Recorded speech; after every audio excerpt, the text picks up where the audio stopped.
Face covered, ठंड में मुंह तक रजाई ओढ़कर तो नहीं सो रहे हैं आप, हो सकती हैं ये दिक्कतें। विंटर स्लीपिंग हैबिट्स, ठंड के समय हम पूरा मुंह ढक कर सोते हैं, हमें ऐसा करना अच्छा लगता है। चलिए आपको बताते हैं कि आपका ये कदम कितना खतरनाक हो सकता है आपकी सेहत के लिए। ठंड के समय हम पूरा मुंह ढक कर सोते हैं, हमें ऐसा करना अच्छा लगता है। चलिए आपको बताते हैं कि आपका ये कदम कितना खतरनाक हो सकता है आपकी सेहत के लिए। सर्दियों की ठंड बढ़ते ही मोटी रजाई और कंबल में दुबक कर सोना आम बात है। कई लोग ज़्यादा गर्मी के लिए अनजाने में रजाई को मुंह तक खींच लेते हैं, लेकिन जो आदत आरामदेह लगती है वही सेहत के लिए नुकसानदायक भी हो सकती है। चलिए आपको बताते हैं कि इससे क्या दिक्कत हो सकती है। एक्सपर्ट के मुताबिक सोते समय चेहरे को ढकने से सांस लेने में रुकावट आ सकती है। इससे नींद की क्वालिटी प्रभावित होती है और खासतौर पर फेफड़ों से जुड़ी बीमारियों वाले लोगों को परेशानी हो सकती है। लंबे समय तक ऐसा करने से शरीर पर अतिरिक्त दबाव पड़ता है। एक्सपर्ट के मुताबिक सोते समय चेहरे को ढकने से सांस लेने में रुकावट आ सकती है। इससे नींद की क्वालिटी प्रभावित होती है और खासतौर पर फेफड़ों से जुड़ी बीमारियों वाले लोगों को परेशानी हो सकती है। लंबे समय तक ऐसा करने से शरीर पर अतिरिक्त दबाव पड़ता है। जब मुंह और नाक रजाई के अंदर होते हैं तो बाहर की ताज़ी हवा कम मिल पाती है।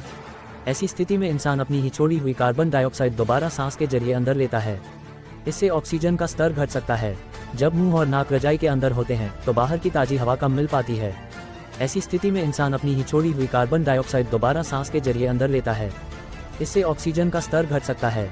ऑक्सीजन कम और कार्बन डाइऑक्साइड ज़्यादा होने पर सिर दर्द, चक्कर, बेचैनी और नींद पूरी न होने जैसी समस्याएं हो सकती हैं। कई बार सुबह उठने पर थकान महसूस होती है, भले ही सोने का समय पूरा हो। ऑक्सीजन कम और कार्बन डाइऑक्साइड ज़्यादा होने पर सिर दर्द, चक्कर, बेचैनी और नींद पूरी न होने जैसी समस्याएं हो सकती हैं। कई बार सुबह उठने पर थकान महसूस होती है, भले ही सोने का समय पूरा हो। चेहरा ढकने से गर्मी और नमी भी फंस जाती है। इससे रात में पसीना आना, बार बार नींद खुलना और बेचैनी जैसी दिक्कतें हो सकती हैं। अच्छी नींद के लिए शरीर का तापमान संतुलित रहना जरूरी होता है। चेहरा ढकने से गर्मी और नमी भी फंस जाती है। इससे रात में पसीना आना, बार बार नींद खुलना और बेचैनी जैसी दिक्कतें हो सकती हैं। अच्छी नींद के लिए शरीर का तापमान संतुलित रहना जरूरी होता है। कुछ लोगों के लिए यह आदत ज़्यादा खतरनाक हो सकती है। अस्थमा, COPD या स्लीप एपनिया से पीड़ित लोगों की सांस पहले से ही संवेदनशील होती है।